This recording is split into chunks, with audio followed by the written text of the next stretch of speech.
Bonjour, bienvenue sur Comment fait-on, je suis heureux de vous retrouver pour une nouvelle recette. Aujourd'hui, nous allons réaliser ensemble des pains au chocolat aux amandes. Vous allez voir, c'est très simple à réaliser et surtout c'est délicieux. Juste avant, je vous donne les ingrédients et puis après, je vous explique comment faire ces délicieux pains au chocolat aux amandes. Allez, suivez-moi. Alors, les ingrédients pour une recette des pains au chocolat aux amandes. Vous aurez besoin donc de 12 pains au chocolat, soit que vous faites vous-même, je vous donnerai la recette à la fin de cette vidéo, ou alors vous les achetez dans le commerce, ça marchera aussi très bien. Pour faire la crème d'amande, vous aurez besoin de 90 g de beurre, 90 g de sucre en poudre, 90 g de poudre d'amande, une cuillère à soupe de farine, 2 œufs et enfin 50 g d'amandes effilées que vous mettrez dessus. Pour faire le sirop, vous aurez besoin d'1 litre d'eau, 400 g de sucre en poudre et 10 centilitres de rhum, du rhum blanc ou du rhum ambré suivant vos préférences. Sachez que le temps de préparation sans les pains au chocolat, bien évidemment, ce sera environ de 25 minutes, c'est très rapide à faire, et le temps de cuisson 35 à 40 minutes à 185 degrés. Voilà, vous savez tout, maintenant on passe à la recette. Allez, on y va! On va donc pouvoir commencer la recette. Alors, bien évidemment, la toute première chose que vous devez faire au préalable, ce sont des pains au chocolat. Alors moi, si vous suivez mes recettes, vous allez reconnaître les pains au chocolat bicolores que j'ai fait. Pour ma part, je les ai congelés simplement, et puis je vais pouvoir m'en resservir maintenant pour faire les pains au chocolat aux amandes. Si vous n'avez pas le temps de faire les pains au chocolat, bien que ce soit très simple à faire, vous allez voir, vous pouvez les faire classiques, bien évidemment. Vous embêtez pas à faire une couche de chocolat par-dessus, mais c'est assez rapide et c'est facile à faire les pains au chocolat, contrairement à ce qu'on pourrait croire. Mais si vraiment vous n'avez pas envie, vous demandez à votre boulanger ou alors vous allez les acheter dans le commerce, ce sera un petit peu moins bon, mais au moins ça marchera aussi. Alors pour le reste, vous allez voir, c'est aussi très simple. On va commencer par faire le sirop. Alors moi, j'en fais toujours un petit peu plus, déjà parce que c'est plus pratique pour tremper les pains au chocolat dedans. Il faut quand même que ça puisse, qu'on puisse avoir un petit peu de place. Et puis surtout, ça se garde très bien. S'il vous en reste, vous le mettez au congélateur et vous le ressortez quand vous en avez besoin. Et puis ça peut vous servir également pour dorer, par exemple, quand là on est dans la période des galettes. Vous sortez vos galettes feuilletées du four et hop, vous donnez un petit coup de sirop par-dessus. Ça va les cristalliser, ça va leur donner un petit côté très doré, très brillant et c'est pas mal. Donc c'est pour ça qu'il vaut mieux en faire un petit peu plus que pas assez. Donc on va commencer par faire chauffer notre eau. Pour faire le sirop, on y rajoute du sucre. Alors évidemment, il y a beaucoup de sucre, mais c'est normal, c'est du sirop. Sinon ça n'aurait pas d'intérêt. Et puis simplement, on rajoute également le rhum. Alors on peut mettre du rhum blanc également. Moi j'ai mis du rhum ambré, mais le rhum blanc marche aussi très bien. Et voilà. Le sirop est prêt, il ne nous reste plus qu'à mélanger un petit peu tout ça, mais de toute façon avec la cuisson ça va se diluer.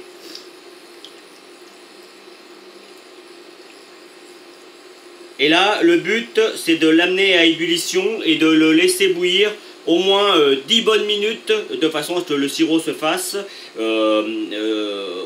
Vous ne faites pas bouillir à gros flux, dès que ça bout, vous baissez et puis que ça cuit tranquillement pendant 10-15 minutes, même 20 minutes si vous avez le temps, c'est encore mieux. Le sirop sera un tout petit peu plus épais et ce sera super pour la recette. Donc là, c'est parti. Pendant ce temps-là, on va faire la crème d'amande. Alors, pour la crème d'amande, première chose à faire, c'est de faire fondre un petit peu votre beurre au micro-ondes pour qu'il devienne pommade, surtout pas liquide, pommade comme il est là. On va rajouter le sucre en poudre. Alors là vous allez voir, encore une fois c'est vraiment une recette toute simple à faire. On va bien mélanger pour blanchir les deux ingrédients ensemble. Alors évidemment ça se fait mieux au batteur, mais là je vous montre qu'on peut le faire rapidement et à la main. L'avantage au batteur, c'est que ce sera un petit peu plus aéré, mais pour des pains au chocolat aux amandes, il n'y a pas besoin d'avoir une crème d'amande très aérée. Vous voyez, là, les deux ingrédients sont bien blanchis, c'est très bien. On va pouvoir y rajouter nos œufs. Alors on peut mettre les deux entiers, les deux directs. Vous pouvez en mettre un par un si vous avez peur de ne pas y arriver. Parce qu'au début, c'est un petit peu un petit peu plus difficile, mais après ça se fait tout seul. Voyez, quand on a l'habitude, ça va très vite. On vient bien chercher sur les rebords. Vous allez voir, la crème d'amande, c'est vraiment quelque chose de très simple à faire. Il ne nous reste plus qu'à rajouter notre poudre d'amande et une cuillère à soupe de farine. Alors pareil, hein, pour la crème d'amande, si vous en reste, vous pouvez la mettre au congélateur également et la sortir quand vous en avez besoin. Ça c'est quelque chose qui sert également assez souvent. Mais normalement là, avec la recette que j'ai, pour faire une dizaine de pains au chocolat, ça devrait suffire. Et évidemment, dernière étape, on mélange bien tout ça.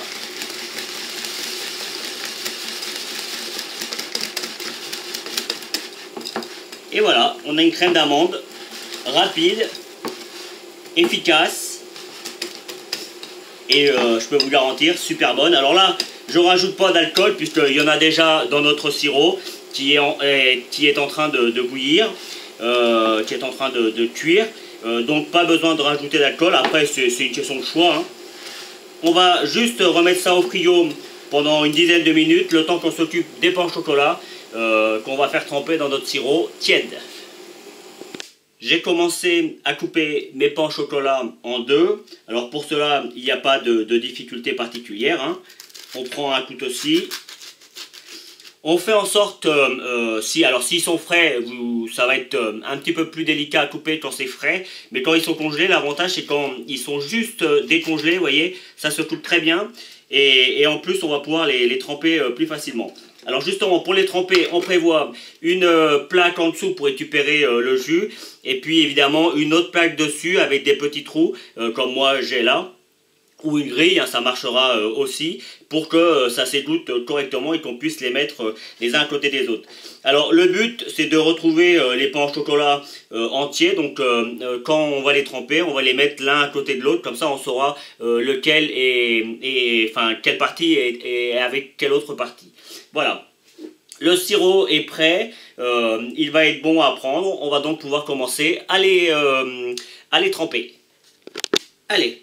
J'ai mis mon sirop qui, comme vous pouvez le voir encore, est encore un petit peu chaud, un petit peu tiède. On a besoin d'une écumoire et simplement, vous allez voir, alors je vais en faire 2 ou 3, hein, je ne vais pas les faire tous avec vous, sinon ce serait trop long. On va les mettre côté mi, de façon à ce que le jus s'imprègne bien. Alors évidemment, on peut en mettre 2 ou 3 à la fois, hein. Là, on va en mettre 2. On fait attention de bien se rappeler qui est avec qui. Vous voyez, là c'est encore chaud. Hop, on peut se permettre de l'enlever. Et on vient le mettre sur la plaque pour que on récupère le jus. Vous voyez, hein, c'est pas compliqué. C'est quelques minutes. Hein. J'aurais même tendance à dire quelques secondes. Hop. Là on tourne. Et on récupère sur la plaque. On recommence l'opération juste à temps que tout est bien imbibé. Quand le sirop est encore un peu chaud, ça va très vite. Donc il n'y a pas besoin de les laisser très longtemps. Hop, on les tourne. Le but après, c'est de bien les laisser s'égoutter. Comme ça, le sirop qui est encore dessus va bien s'imprégner dans notre pain au chocolat. Allez, encore un pour vous montrer. Hop, on les laisse bien. On appuie un petit peu même.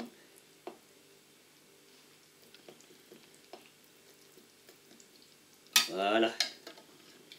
La partie du dessus est toujours plus rapide.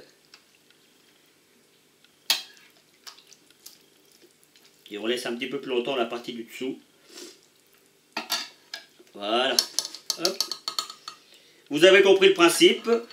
On fait comme ça, juste attendre que vous n'avez plus de pain au chocolat. Et puis après, on les laisse refroidir un petit peu.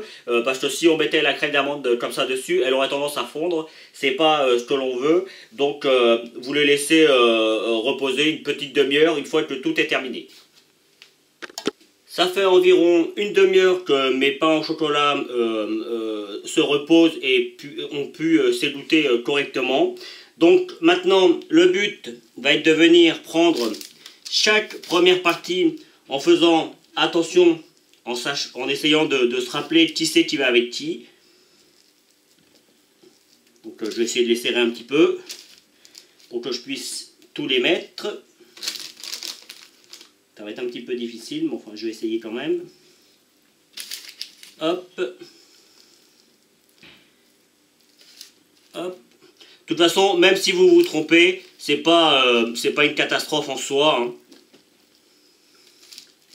Bon, j'aurais pas assez de place pour tous les mettre, mais enfin vous avez compris le principe. On prend tous les dessous, je les mettrai sur deux plaques, hein, c'est pas grave. Hop, on s'essuie un petit peu les mains. On reprend la crème d'amande que j'ai mis dans une poche avec une douille fine et qui fait des rayures, de façon à ce que ce soit plus facile pour faire des traits. Et puis on vient, alors moi elle est encore un petit peu, elle sort de mon frigo, donc elle est encore un petit peu froide. Mais c'est pas grave, c'est mieux, ça on en met moins, on peut tirer dessus. Et vous voyez, alors je vais en faire 4, allez, ça va suffire pour vous montrer ce qu'on doit faire. Une fois que l'on a mis la première couche, eh bien, rien de compliqué, on vient replacer la partie du pain au chocolat sur le dessus, d'où le fait de ne pas oublier qui va avec qui, de façon à avoir toujours les mêmes morceaux. Voilà. Hop. On les reconstitue en fait, hein, tout simplement. Voilà. On donne un petit coup sur le tablier parce que c'est un petit peu humide. Et simplement, sur le dessus, on vient redonner une petite couche comme ça.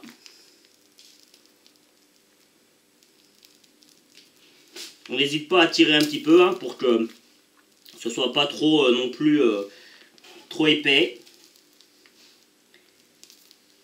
Voilà. Simplement, il ne nous reste plus qu'à rajouter quelques amandes effilées dessus pour donner un petit peu croustillant et puis pour rappeler c'est des croissants d'amandes. Une petite poignée hein, sur chaque. Vous préchauffez votre four à 180 degrés, 180, 190, 180, moi je trouve que c'est bien. Et puis la cuisson, il faut compter environ une demi-heure, mais je vous donnerai le temps exact dans mon four. Donc voilà. Vous n'avez plus qu'à faire les autres de la même manière que j'ai fait les premiers. Et c'est parti pour le four, je rappelle, 180 degrés, environ 30 minutes. Et voilà le résultat final. Alors juste pour info, ça a mis un petit peu plus que 30 minutes pour ma part, environ 45 minutes. Mais bon, dans mon four j'avais d'autres choses, donc ça cuit toujours un petit peu plus lentement. Partez sur 30 minutes et vous voyez comment ça doit être. Hein. Ça doit être bien cuit sur le dessus et puis ça doit rester très moelleux à l'intérieur. J'en ai découpé un pour vous montrer comment ça doit être. Et puis évidemment, quand c'est un petit peu refroidi, quand c'est tiède, vous pouvez rajouter le sucre glace. Hein, vous faites ça juste avant de servir et je peux vous garantir que ce sera un véritable délice. Voilà, vous allez retrouver juste après le lien pour vous abonner, le lien qui vous mènera sur ma chaîne Comment fait-on, et puis deux recettes, la recette des pains au chocolat hein, et puis la recette des croissants aux amandes. Je tâcherai d'y penser pour la mettre. Voilà, à bientôt sur Comment fait-on. Vous pouvez vous abonner maintenant soit ici dans le coin.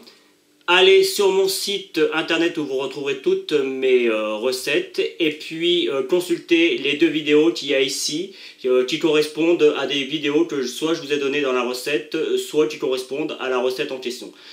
A bientôt sur Comment fait-on.